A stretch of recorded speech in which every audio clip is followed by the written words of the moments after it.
Friends, ఇప్పుడే అందిన వార్త. కాంగ్రెస్ టాప్ లీడరు రాహుల్ గాంధీకి ప్రమాదం అంటూ లేటెస్ట్ అప్డేట్ అయితే రావడం జరిగిందండి.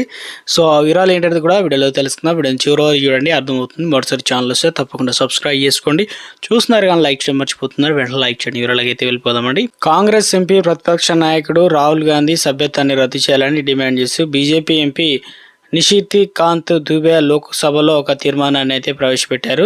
సో ఎందుకంటే భారత్ అమెరికా తాత్కాలిక వాణిజ్య ఒప్పందం కేంద్ర బడ్జెట్ పైన ప్రభుత్వం రాహుల్ గాంధీ తీవ్ర విమర్శలు చేసిన వేళ చర్యలు తీసుకున్నారు.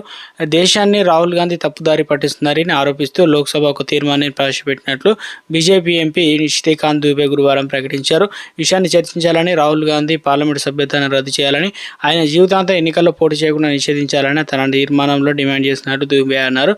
అయితే రాహుల్ గాంధీ ప్రివిలైజేషన్ మోషన్ తీసుకొచ్చే ఆలోచన లేదని దుబే స్పష్టం చేశారు.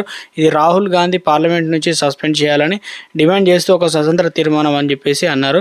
అదేవిధంగా ఏఎన్ఐతో మాట్లాడుతూ నిషికాంత్ దుబే తన ప్రతిపాదనలో జార్జ్ సోరోస్ వంటి బాహ్య శక్తులతో మద్దతుతో రాహుల్ గాంధీ దేశాన్ని తప్పుదారి పట్టిస్తున్నారని ఆరోపించారు. అదేవిధంగా బుధవారం లోక్సభలో రాహుల్ గాంధీ మాట్లాడుతూ భారత అమెరికా వాణిజ్య ఒప్పందంలో ప్రభుత్వం దేశ ప్రయోజనాలు తాకట్టు పెట్టిందని ఆరోపించారు.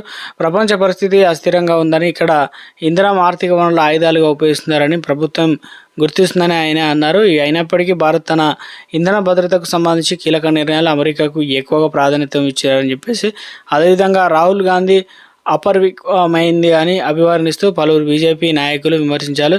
ప్రతిపక్షం దేశం ప్రతిష్టను దెబ్బతీసేందుకు గాను ప్రయత్నిస్తున్నారని చెప్పేసి ఇక వారు